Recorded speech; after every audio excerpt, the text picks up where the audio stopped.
Due to the seasonal tournaments that were run yesterday, the reveals came very late in the day. They did the LeBlanc reveal that we're going to be covering today at the end of the Americas broadcast, but we also got some additional reveals today as well. So for this video, I'm going to cover what I didn't get to cover yesterday in LeBlanc and her associated cards, as well as some of the cards that were covered today. So we're going to dive right in.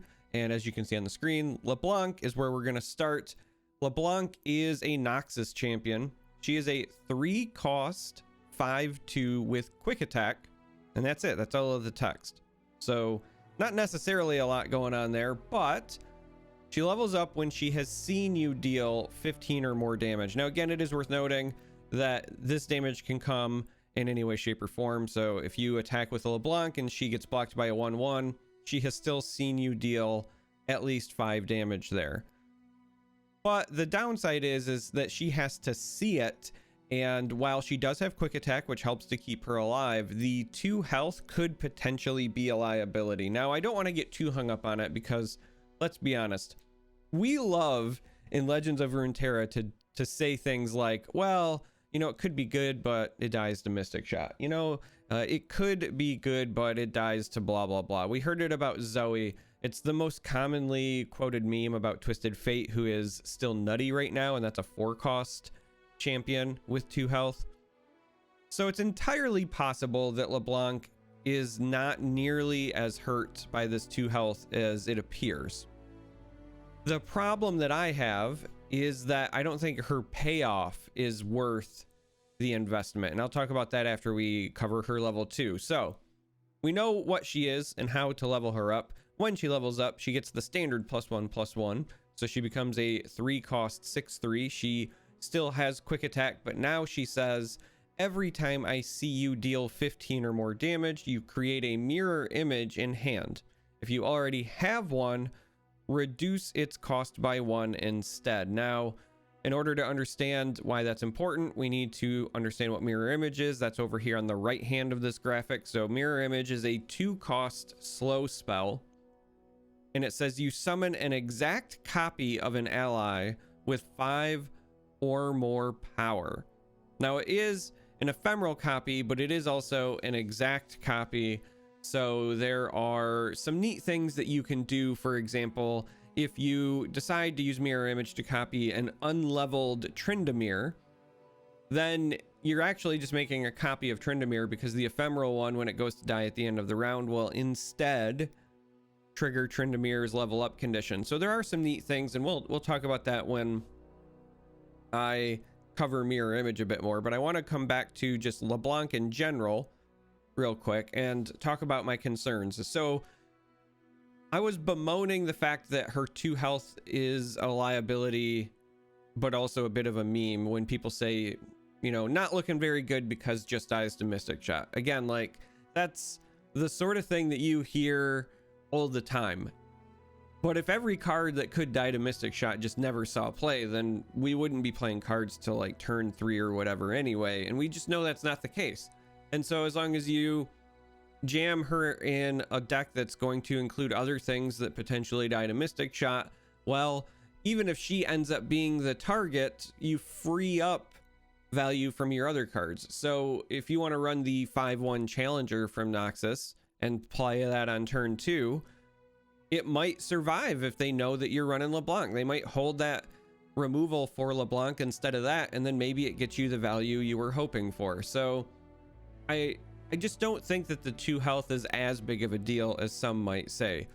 But the problem is that, you know, people still play Twisted Fate even though he has 2 health, because when Twisted Fate levels, you kind of win the game.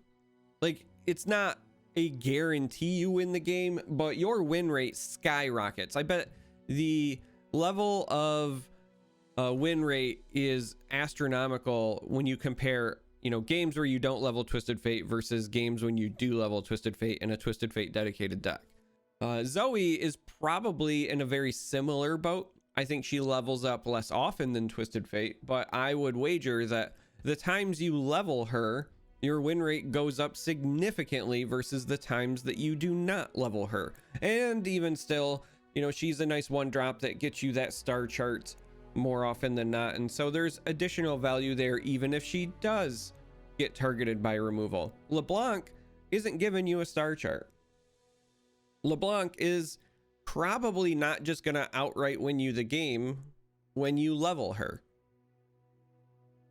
And so when you factor those things in, and that she dies to Mystic Shot, she does not have built-in survivability like Fizz. She does not have, at least as far as we can see, a massive payoff for the rest of her archetype. So I think about somebody like Teemo. You know, Teemo is a bit of a liability, but the rest of the Puffcat package is good enough to get that incidental damage in, and it activates some other archetypes that you're okay with running Teemo. But LeBlanc appears to just be supporting reputation and the old Noxus, you know, 5 attack power matters. I think, again, cards like Reckoning. And I don't know that that is enough. It could be. It's entirely possible that we get enough tools to just say, you know what? Very early on in the game, we're going to start dropping things that swing for 5, and you're going to have to deal with that for the entire game. You know, you can't let things go unblocked very often. And you're in Noxus, so, you know, maybe the threat of Might or other cards that can grant Overwhelm will be enough. It will take some testing. But those are the concerns with LeBlanc. So I will say, I don't think she's as bad as some people are saying. And I think that there will actually be a home or two for her. If anything from this weekend's seasonal event stands out to me, it's Raptor and his very neat Riven and Vi list. Turns out just jamming a bunch of attack power on units and then swinging when they have Overwhelm is still pretty good. So it's entirely possible LeBlanc is playable, and it's entirely possible she does find a home. But I think the biggest issue, LeBlanc in many ways kind of suffers from this is going to be a really obscure reference. Stay with me, gang. I promise we're going to cover the other cards, but hear me out. LeBlanc suffers from the same thing that Age of Ultron does when you talk about Marvel movies, in that people wanted something flashy. You know, when Age of Ultron comes around, it's the sequel to Avengers. Avengers is supposed to be that foundational film, and so now you get into what people assume is going to be the meat and potatoes of your franchise, because everything historically up until this point has been based on trilogies, and everybody has this trilogy mindset. And so they want, you know, the Two Towers, they want The Empire Strikes Back, they want this really good middle of the saga film. And Marvel just subverted your expectations, because that was never going to be their setup. They weren't going for a trilogy, they were going for a decades-long franchise. And so people wanted flashy, and what they got was more foundation. Like, let's be honest, we were introduced to even more new Avengers in Age of Ultron, and we were still seeding plot lines that we're talking about many, many years later.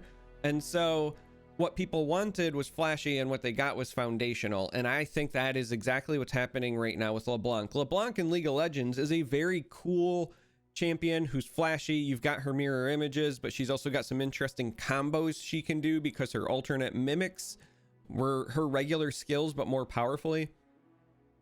And so I think people were hoping for something in that vein, and then what they got, if I'm being honest, is just something very foundational for a Noxus deck. Like, this is a very easy, you slap this in, it helps your 5 power matters decks. There's not a lot of flash here, but that's okay, because it might not be anything, you know, beyond what you need. You might just need a 5/2 quick attack unit with upside. And so I think that, you know, LeBlanc and Sivir are in many ways just these foundational champions that you have the other cards in your deck be interesting for. Not every champion, I think, needs to be super flashy. We're allowed to have the Garens in the game, but I just think that people wanted more out of LeBlanc the same way that we want more out of other things. So that's enough on her. I think that she is better than some folks are theorizing at the moment, but certainly not S tier. And, you know, you're not slapping her in every deck, and she's not going to win the game, you know, right away when she levels up, like that sort of thing. Last thing to cover here is her champion spell. Well, not last thing, we have to cover Mimic as well, but the last thing related to LeBlanc directly is her champion spell. And unfortunately, this is also, in my opinion, not something to necessarily be super excited about. So Sigil of Malice. So again, this is also just a regular spell you can run. This is a fast spell that costs 4 if you've triggered Reputation. Instead it costs 1, and it deals 2 to anything. So, you know, it's actually kind of a slap in the face that a champion that is being hated quite a bit right now after the reveal in certain circles, because it dies to Mystic Shot, has a champion spell that's basically another Mystic Shot, but potentially worse. I mean, paying 4 to deal 2 to anything in Noxus, right, where you're not forced to pair with PNZ, maybe has some value. Certainly the 1-cost version of this is very threatening, so in a dedicated Reputation deck, it's entirely possible this finds a home. But this certainly right now, without understanding how quickly and how consistently you can trigger Reputation, it's hard to judge this card. And so I understand why people look at it and they don't feel very excited. Because if you can't be triggering Reputation quickly and consistently by like turn, you know, 3, 4, 5, this card feels really bad, because the turns that you want a Mystic Shot are the early turns. That's why everybody makes these jokes about, well, LeBlanc dies to Mystic Shot. And then her champion spell is one that if you haven't triggered Reputation by round 3, you don't even get to kill her with your Noxus version of Mystic Shot, because you probably don't have the 4 mana. You're in Noxus, you've been playing units, you didn't bank spell mana up to 4. And if you did, you don't feel good about spending 4 to kill the 3-cost card. You do with Mystic Shot because you gain mana tempo. You spent 2 and you killed the 3-cost. Hooray, that's value. And later, Sigil of Malice can get you there, and later it can be a fine trigger for damage on the enemy Nexus very cheaply, that 1-cost investment. But that's later. We don't want later, we want now. We're the generation of instant gratification, and we're in the region of Noxus where we want our damage now, not later. So yeah, LeBlanc, I think, feels underwhelming, and there's a lot of people that are disappointed with her reveal. The last card that is on her graphic that Riot provided anyway was Mimic.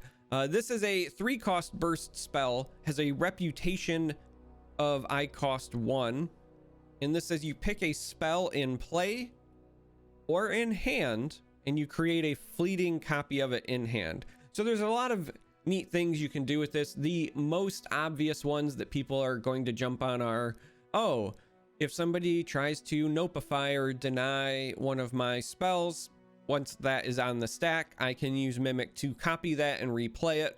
But there are downsides. One, it creates a fleeting copy, so you can't just like copy it and save it for later, which is a real bummer. And 2, this is a pretty expensive way to play a spell that somebody's playing against you.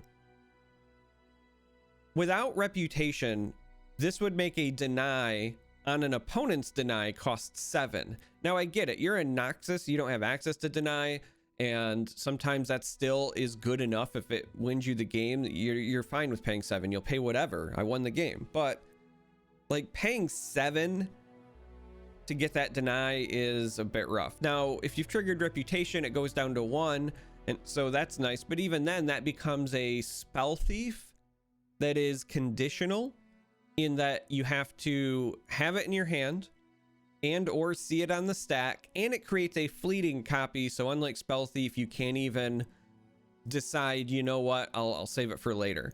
Now you do know what you're getting, whereas Spell Thief, you have to pick from among 3, but a lot of times you kind of have a good feeling for what you're going to get with Spell Thief. So I don't know how I feel about Mimic either. I certainly see the high roll potential. I can absolutely see certain scenarios that exist where a well-timed Mimic could just win you the game. I don't know that those scenarios happen often enough and consistently enough where you're going to have the mana available to pull it off and feel good about including this card in your deck. That's where I'm at on Mimic. I mean, the high roll is there, and maybe that's enough. Sometimes just having a blowout situation is enough to run a card. But I don't think Mimic's going to become like a staple standard 3 of in every Noxus list sort of thing. All right, so there were some other cards that were revealed alongside LeBlanc. So these are the other 4. We're going to start with the top left here. Thorn of Rose is a 3-cost 5/1. Again, 5 attack power matters. They're really pushing that.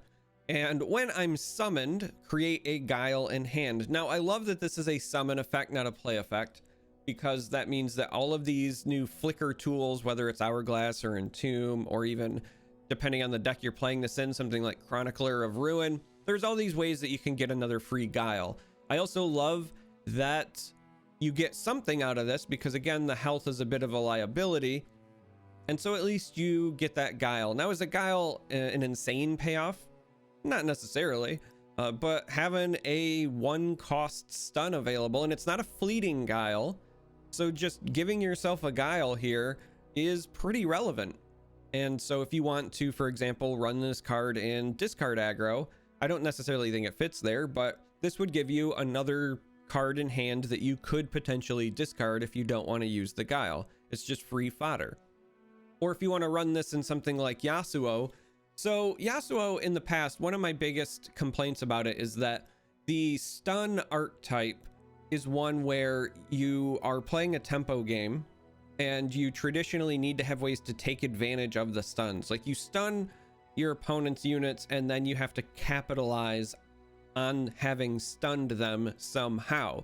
And I have long said that I really feel like Yasuo belongs in an aggressive deck that uses stuns to push damage, as opposed to trying to play it as a control deck, which is usually where Yasuo ends up, because I think that the payoff of getting Yasuo leveled and, you know, you're playing a control deck, you get to your late game, just isn't good enough. Other control decks have a significantly better late game. And so using stuns as a tempo play makes a lot more sense for the archetype. Thorn of Rose helps potentially get you there. I don't know if it's good enough for that, but I like that it's at least something in that direction. Sticking with other cards here on the left, so down below, Bloody Business is a 4-cost fast spell, and it says an ally with 5 or more power strikes an enemy. So this is a one-way single combat for units with 5 or more power. And I actually think that in this archetype, this card will see play. So if you're playing the 5 attack power matters, if you're playing the reputation archetype, I think this card will see play. It's twice the cost of single combat, but it's one way, and you don't have the same issues you do with Draven's spell, for example, where that unit has to be in combat because smart players will leave their key units back. So again, this being able to hit that Twisted Fate that's not attacking, clear out those annoying Puffcat Peddlers, whatever the case may be, this card is relevant. And then also, because it's a 5 or more power unit, you're getting progress towards your reputation because it's a strike. You're getting power or progress towards leveling your LeBlanc. You're getting progress towards Sivir. So whatever the archetype ends up being for reputation, this card I think will find a home. Maybe not a 3 of, but I think that it's worth considering running this card for sure. All right, now to the 2 cards that were, in my opinion, the good ones that were revealed with LeBlanc. So top right here, we have Whispered Words. This is a 4-cost burst spell. Reputation, I cost 2 instead, and it just says draw 2. And I know that that looks very simple, but this card is very good. This is so good. Salvage has been seeing play even in non-toss decks for a while now, because sometimes paying 4 at burst speed to draw 2 cards is just good enough. And this lets you do that, and maybe lets you do it cheaper at times. And it does so in a region that wants to be aggressive. And in the past, it had some very conditional cards for card draw. So I love this card. I think this card will absolutely see play in Noxus decks, even non-reputation Noxus decks. This is a card that is playable without reputation, and the reputation is pure upside. I'm a big fan of this card. I mean, even you think about something like Twisted Fate Swain has been a deck for a while, and Twisted Fate's usually just like your jack of all trades champion that goes in. So like Swain's the purpose of the deck, and then maybe once in 100 games you accidentally level up Swain, or excuse me, you accidentally level up Twisted Fate, but you're trying to level up Swain. Whispered Words allows you in the Swain and Twisted Fate deck to run a card that maybe helps you get there, even with the 4 costs. Like, I like this card a lot. I think this card is very good. All right, last one that was revealed with the LeBlanc set was Black Rose Spy. This is a 2-cost 3/2, no keywords, but has a reputation trigger that is not cost reduction. This is the first one we've seen that isn't just reputation, I am cheaper.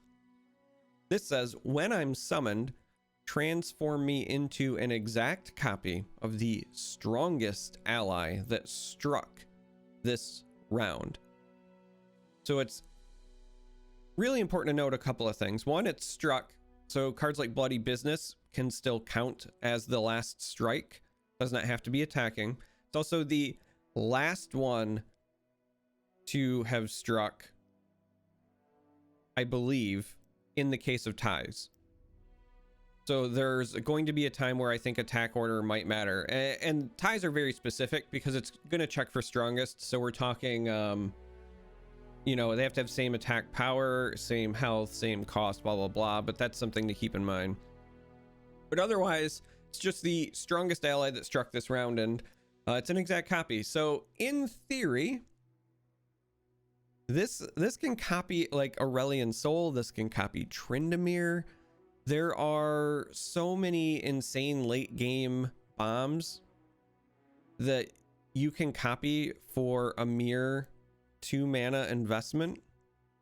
Like Black Rose Spy feels like a very interesting card to me. Now it is reputation, so you have to have enough big bodies in your deck to trigger it. That's why I mentioned those two, because if you're playing Aurelion Sol, you probably have at least Eclipse Dragon, and you might have played some Celestials, so by chance you could also hop into reputation. And if you're playing Black Rose Spy, like, you're also playing Noxus, so getting to reputation makes sense there.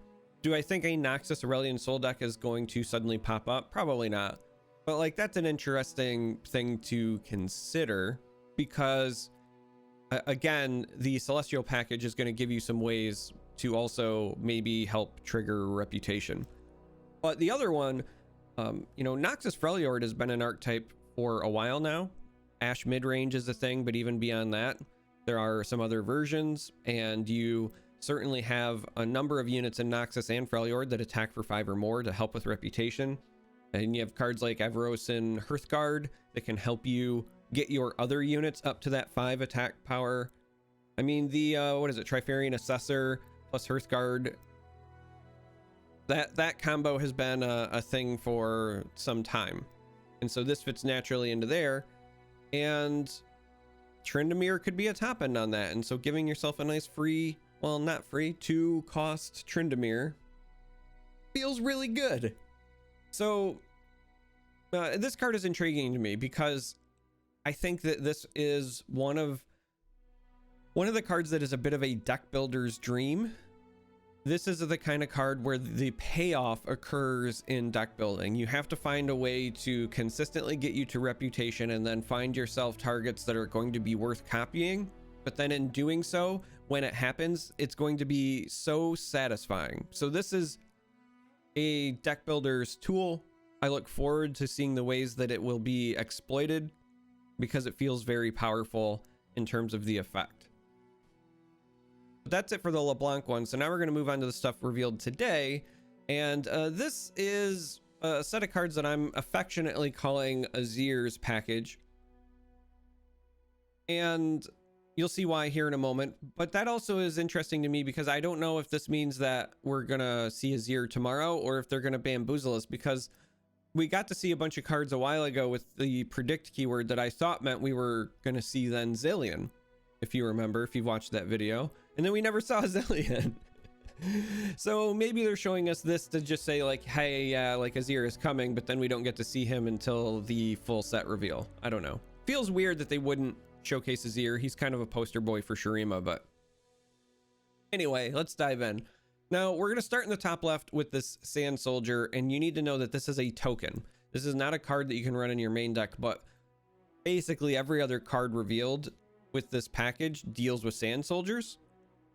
So we're going to start so you know what a Sand Soldier is. And this is also why I consider this the Azir package, because I assume he himself is going to either directly work with Sand Soldiers or benefit from them somehow, because that's who he is in League of Legends.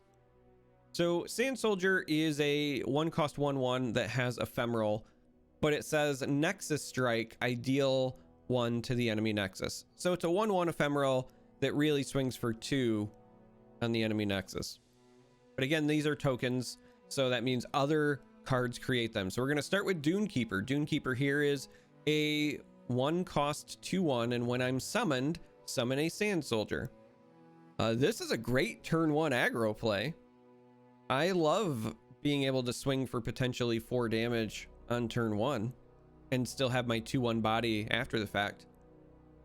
It's interesting because, you know, the Nightfall card requires Nightfall to swing as a 4/1 fearsome, and so unless you have some sort of 0-cost card as an activator, whether that's like a warning shot or maybe your opponent plays a unit and you fading memories, whatever the case may be, it's very conditional. You get to pull that off, and Dunekeeper here says, oh, I just need you to not have a blocker, that's it. So I like this card for aggro. Next up we have Desert's Wrath. We're going to go left to right here, starting up at the top. So we're up to Desert's Wrath. This is a 4-cost slow spell, and it says you grant allied Sand Soldiers everywhere +1/+0, and then you summon 2 Sand Soldiers. So if you're playing a dedicated Sand Soldier deck, this is great. And then also, even if you are just playing the card for them, this is, you pay 4 to get 2 2/1 ephemerals, but then they also still have that Nexus Strike, so you're threatening 6 damage on the Nexus, and this is pretty good. I mean, I think that obviously the important piece of text here is the grant allied Sand Soldiers everywhere +1/+0, because you're doing this in likely a dedicated deck, but even by itself it's a solid play when you factor in that you can spend spell mana for it. All right, all the way top right we have Sand Crafter. This is a 4-cost 3/5, and on attack I summon an attacking Sand Soldier. So no keywords, but the stats are actually where I would like to see them. The 5 health means that not only is this going to likely survive most removal cards, but also it's probably going to survive on turn 4 anyway on curve, survive being blocked. So potentially getting at least a couple of activations out of this feels pretty relevant. I would like this in a dedicated Sand Soldier deck. I don't know if that's going to be a thing yet. I think we'll have to wait and see what Azir ends up being, but I like this card.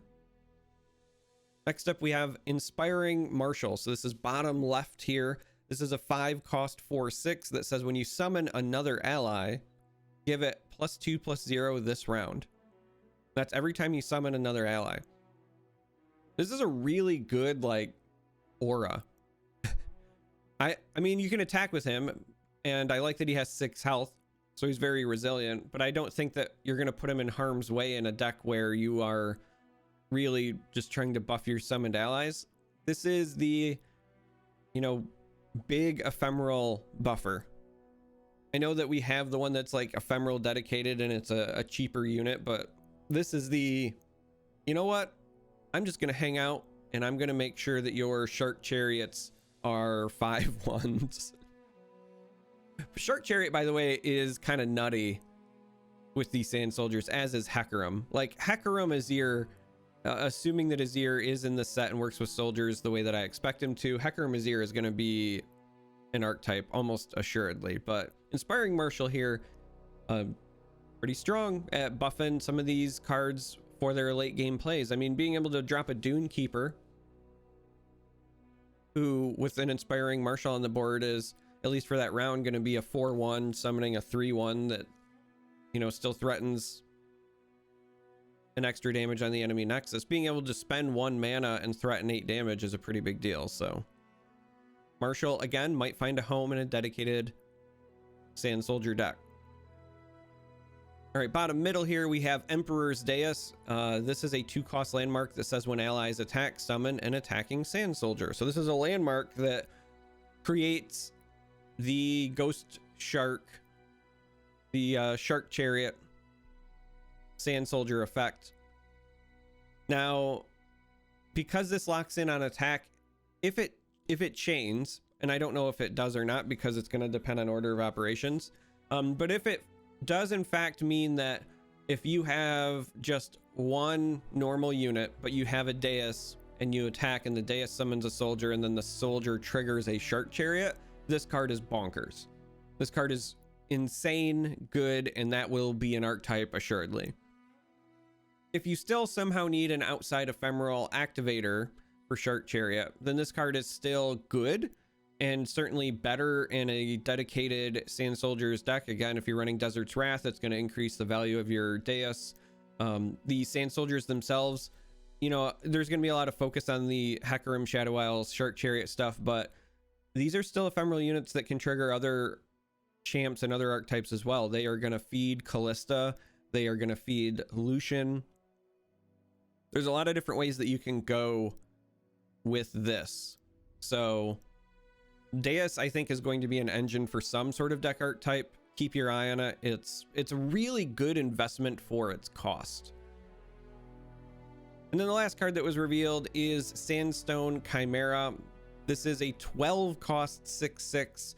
So naturally, you know, it's going to be part of the cycle of cards that get cheaper based on some sort of effect. In this case, it is you reduce my cost by 1 for each time an ally attacked this game.